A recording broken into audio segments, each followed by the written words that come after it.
Hello and welcome to The Wrap with Kate McCarthy. Thanks to Coates, I'm Sarah Olle. I'm Ella Roberts' number one fan. Kate Hawes' number one fan is in the house. And Kate, well, neither of these stars got a win. Their teams did not win this weekend.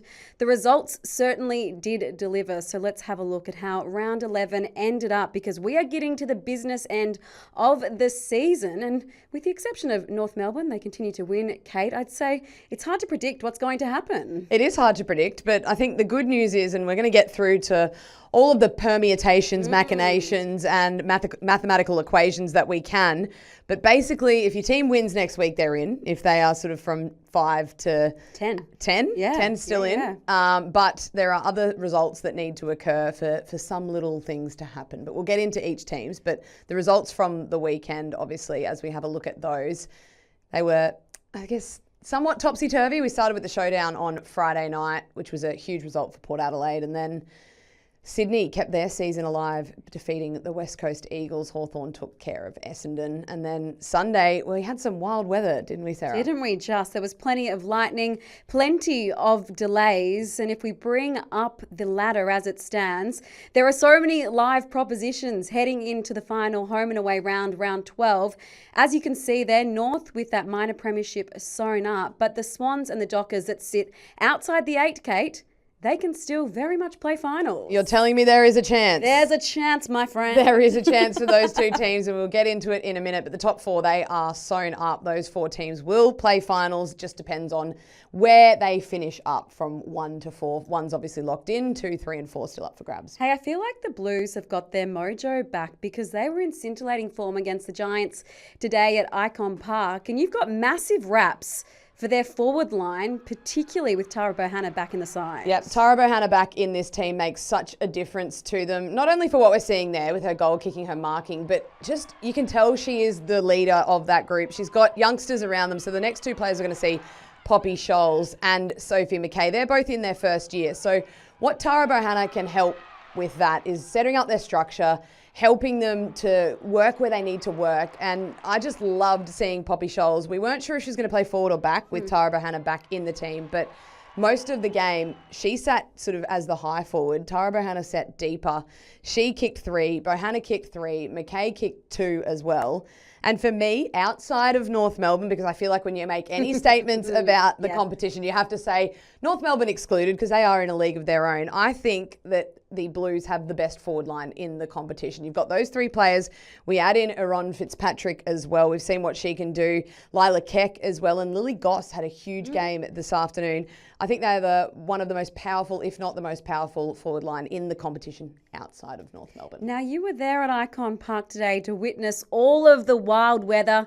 There was a lightning delay, this coming in the 3rd term. As you can see, it was bucketing down. That is not an understatement. And when the 2 sides went to the change rooms, Kate, it was all Blues. They were up by 10 goals. They were, and they were dominating the game. They came out, the Giants sort of, to their credit, wrestled back a fair bit of momentum, were able to get sort of going around the clearance, but ultimately the Blues got the job done. They kicked away a little bit at the end, and they got a very healthy percentage boost as well, which might be useful heading into the finals. Sophie McKay, you mentioned there, she's one of the stars in that forward line, and she was kind of in the thick of everything, even this funny moment. Yeah, Maddie Guerin decided to tackle her. She thought it was an intra-club and that she was playing on Sophie McKay, but luckily released her and let her get the handball out. But I'm sure we'll see that across socials, and Sophie McKay will tell us all about what may have happened. Now, how do you go with maths? My brain not so good. I used to be a maths teacher, so really not too bad at it. You learn something new every day. But we're going to do this throughout the show, the best and worst case scenarios for your club heading into the final round. And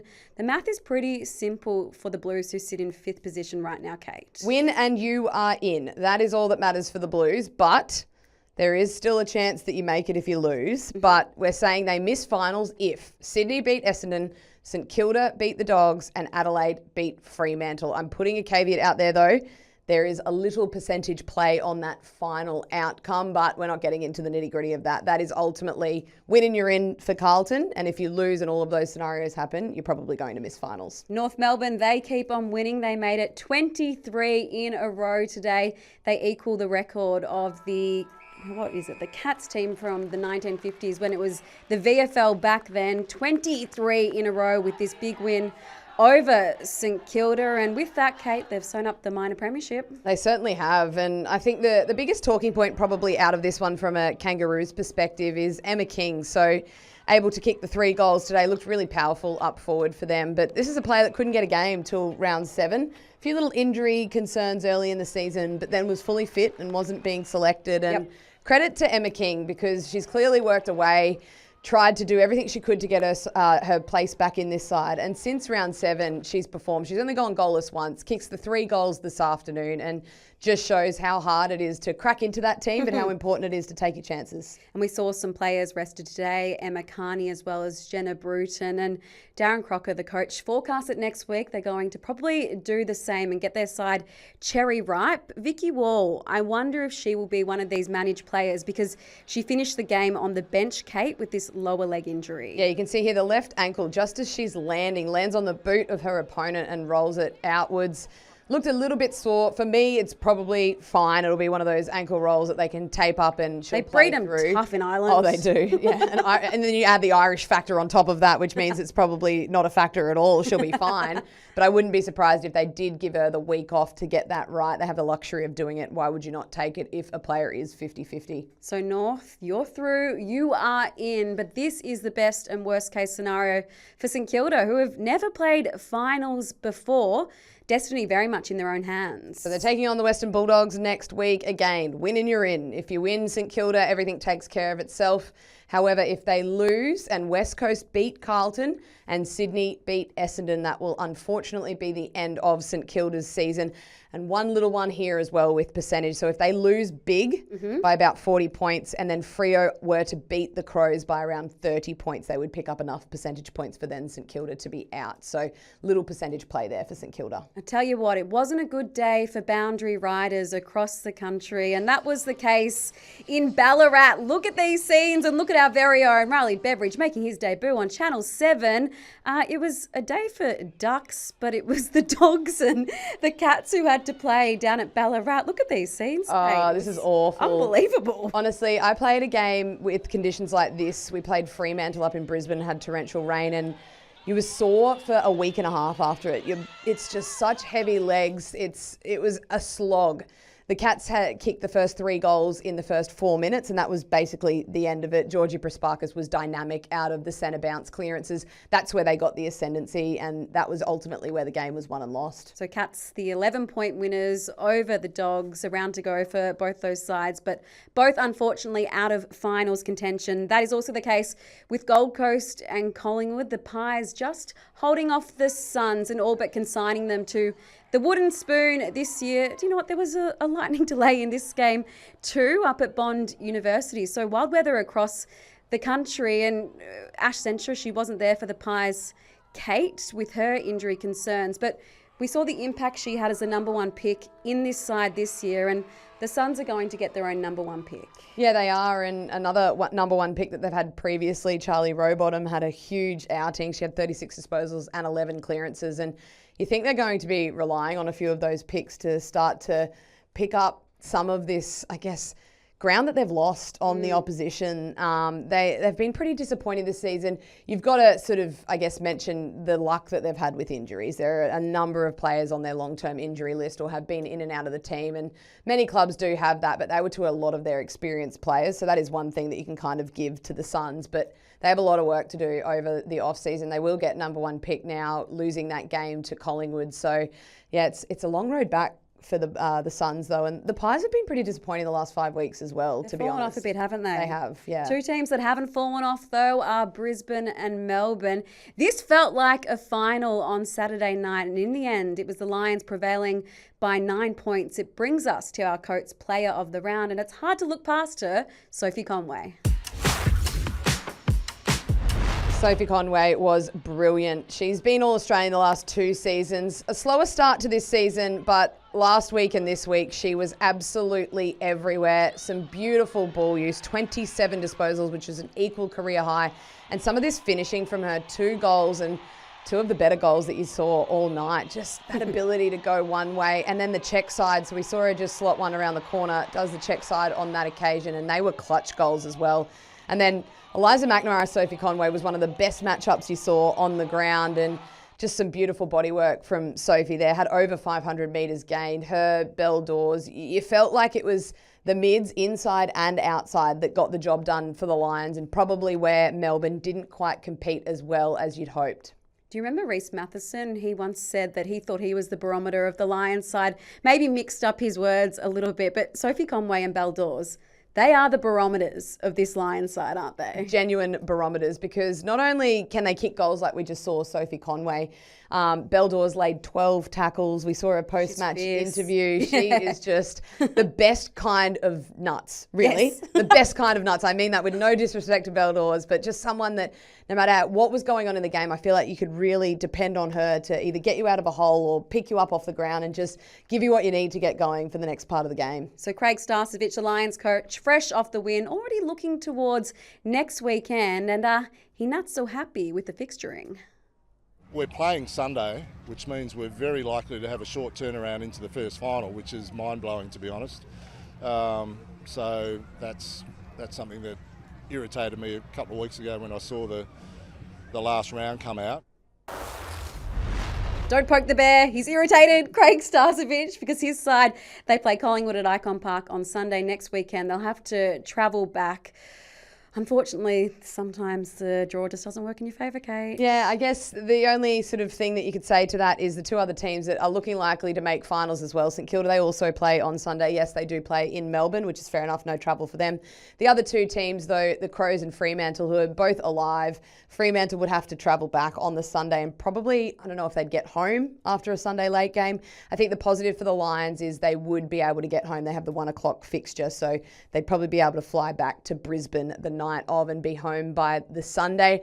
Unfortunately, someone has to play on the Sunday. I understand his frustration considering Brisbane have featured in pretty much every final series, but sometimes not a whole lot that you can do about it. So this game was kind of billed as the second seed game. Who can bring it? Who can challenge North Melbourne? And you were left with one very firm impression. Yeah, I think the only team sort of that could challenge North Melbourne on their very best day and have the belief that they could actually do it would be the Brisbane Lions. And I think I've been part of that program, and you thrived in the program when everyone wrote you off. And Craig Starcevich absolutely loves that narrative. They don't give us any hope. We're from Brisbane. We're not a footy state. We're not from Melbourne. No one gives us a chance. And you feel like if they came up against North Melbourne, either on the grand final or on a way to the grand final, I'd give them every chance to get the upset. If they played their very, very best football, backs against the wall, that's when the Lions thrive.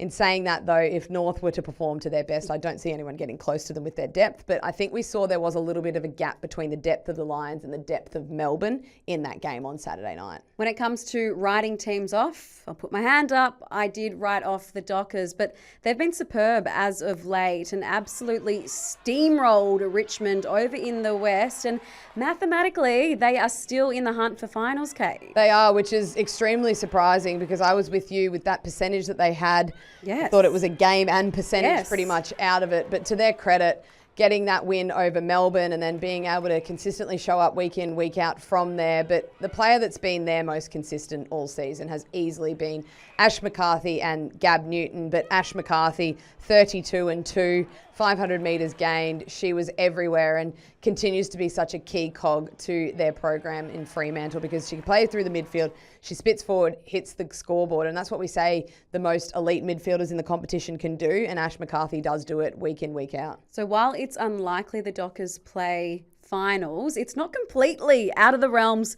of possibility, and this one actually took me by surprise. They can very much play if this all does play out. So if they win and then one of the Bulldogs, Essendon or Carlton win their matches, which you think that Carlton West Coast is a genuine 50-50. Either way, yeah. Really. The Bulldogs and the Saints, maybe not as much, and Essendon and Sydney, you think Sydney win that one. But the worst case scenario, clearly, if they lose, they have to out. win. And they have to playing win. Adelaide, and Adelaide have a pretty similar scenario. So that's going to be an elimination final a week early. I like it. I'll tell you who I like at Hawthorn. It's Anya McDonough. She goes from strength to strength every week and really was the difference. And one of the few highlights in this match at Windy Hill against Essendon, our colleague Riley Beveridge, who we saw before on the boundary for 7, has reported that other clubs are interested in getting McDonough's services. I would say this is a player that Hawthorn can ill afford to lose. Could not agree more. If you are Hawthorn, I don't know what sort of space they have tied up because they've had some big signings in the last couple of years that have obviously taken some money off the books there. Whatever you have, I would be throwing it at Anya McDonough to try and keep her at your club. She's not even the size to really be a key forward. She plays so undersized. She has kicked 35% of their goals as a team this season. She's kicked 20. They've kicked 57. Her and Bodie have kicked 52% of the goals for the entire season. Wow. So if I'm Anya McDonough, I'm sitting here looking at, okay, is any of these clubs that are offering me maybe a little bit more, do they have a key forward that would then take the best defender? Because if I'm getting the second best defender, I'm kicking 20 goals when I take the best defender every week. Yeah. Imagine her output if she was able to get the second best defender, if Hawthorn were able to lure a key forward across to their program and keep McDonough. She is someone that you'd want to keep for absolute certainty at Hawthorn, and she just keeps performing week in, week out. So this is the scenario for Hawthorn. They've got a big game to come against North Melbourne. That will certainly test them. And if they win, they'll finish second on the ladder, but that is a big if. Yeah, and no matter what, they get the double chance. They will finish in the top 4. It's just going to depend on who they take on the week after. So if they lose and Brisbane defeat Collingwood, Melbourne defeat Geelong, they will finish 4th. And we'll get that matchup the next week. So they're playing North Melbourne this week, and the first week of finals they will play North Melbourne as well. So okay, well, let's hope maybe there's an upset so we don't get the same fixture 2 weeks in a row, but nothing you can do about that. But you feel like that's probably the most likely scenario. The Swans kept their season alive with a win over West Coast. Ella Roberts, a late out. I don't want to say no Ella, no Eagles, but I don't know, you do the math. And Rebecca Privatelli, a Swan that even Scott Gowan said post-match he'd kind of written off. She wound back the books with 3 goals and really was the star up forward. Yeah, she was, and we'll get to an important injury that they had later, but with Hamilton going out injured, she was even more important that she was named in this side. Malloy too. Yes, Yeah. She had 9 disposals and kicked 3 goals, 3 really important goals, and took a 3 marks to go with it. So I am surprised with how open and honest Scott Gowans was in that post-match press conference. Not really sure I would have let the outside world know that I thought one of my players was done. I don't really know how that sits, but to her credit, absolutely turned it on and effectively helped them win the game. And Sydney very much alive still with a game against Essendon, who really are struggling at the moment. You'd expect them to win and you'd expect them to play finals now, Kate. Yep, and because they are now sitting in 9th, if they're out, they're out. They can't make up any points from here to there. They need to win. And they will finish anywhere from sort of 6th to 8th if they're out. So this is another sudden death game for Sydney next week. And the loss has huge implications for West Coast, who've been so fun to watch this season under Daisy Pearce. But they really need to win. And this game against Carlton in round 12, off the form we saw today, albeit against a lesser opposition in the Giants, this for me is a genuine 50-50. Well, I tell you what, the girl on your shirt is so important to them to be back. Must play. She must play. Must play. Must play. They must win. And if they lose and Sydney beat Essendon, which you think is most likely, they will be out as well. So you hope Ella Roberts pulls up okay after that hamstring awareness that kept her out of the week before, because she simply must play and they simply must win. You mentioned before an injury to another star Swan. This one, if you're a bit squeamish, maybe look away. This is Cynthia Hamilton early in the game. She had to be carried off and immediately she is hitting the turf there because she knows she's done something serious. Yeah, and I think it's a concern for both her ankle and her knee. So looking at it at first, I thought it was knee. And then as you saw the replay, her left ankle also doesn't quite stick into the ground. So I think they were assessing both. She'll have scans on both. And you'd be surprised if you saw Cynthia Hamilton next week, considering, first of all, she is one of the toughest players in the comp. And if she couldn't get back out there, you think it's something relatively serious. What's better than a showdown? Nothing. A showdown on Friday night at Norwood Oval. Absolutely popping off. It was the Power's first ever victory over crosstown rivals Adelaide. And I tell you what, it was on for young and old, wasn't it? Best rivalry in footy, men's or women's for mine, Nice. Sarah. The showdown, and the girls delivered on Friday night, and Indy Tahoe delivered as well. She now holds the record for the most goals in a season ever, still has a round to play as well. And as we know, which I love saying, didn't even play 3 of the games as a forward. So come on, she could have kicked 30 this year if she was. We see Abby Dowrick winning the showdown medal, 24 disposals, 6 tackles, a goal and 5 clearances to go with it. But credit to Lauren Arnell and the Port Adelaide Football Club. They constantly try to play attacking football, no matter who they're playing against. Sometimes they've executed it this season. Sometimes they've worn goals on the turnover the other way, but they consistently try to make it an entertaining spectacle. And it's paid off for them the last 2 weeks, and they get their first showdown win, which was thoroughly deserved. It's disappointing they're not going to play finals. I feel like they actually could make a dint given the form they're in, but unfortunately there were too many losses early on. The same can't be said for Adelaide, though. They're still in the hunt for finals with Fremantle to come. They are clinging on here at the moment, Just. Sarah, and it's crazy because for so long of the season they were sort of up and around that top 4 position. But yep, again, win and you're in, lose and you are out, Adelaide. So the last game of round 12, they couldn't have fixtured it much better. That is also an elimination final for both of those teams that are involved. And there's extra on the line for the Crows because we know this is Coach Matthew Clark's last season in charge. What do you think? It won't be his last game, do you? You think they'd get the win over Fremantle? Oh, there's every possibility. I think Freo have belief from what they've had. Adelaide will be sort of, I guess, very disappointed the last couple of weeks, but I thought they'd probably get a bit of a lift last week. And if you look through their season, they actually haven't won a whole heap of quarters. A few of their games, they've played one good quarter and have had enough to get over the line. And interesting that you mentioned Matthew Clark, because I feel like one of the selection decisions that they made going into that game against Port Adelaide may have let them down a little bit. They decided to drop Jess Allen against potentially the best ruck in the competition, Matilda Scholes, and I think she took that kind of personally. She had 23 hit-outs. They left Lily Tarlington, who's 23, to take the majority of the ruck, and Scholes really had a night out, and I think that was maybe a selection decision that may have cost them in the end. So the stage is set. There's one round to go. Can you believe we're almost there? No, I can't. It feels like, how is it already November? We're already into that. We are almost there. Round 12 to come. This has been The Wrap with Kate McCarthy. Thanks to Coates.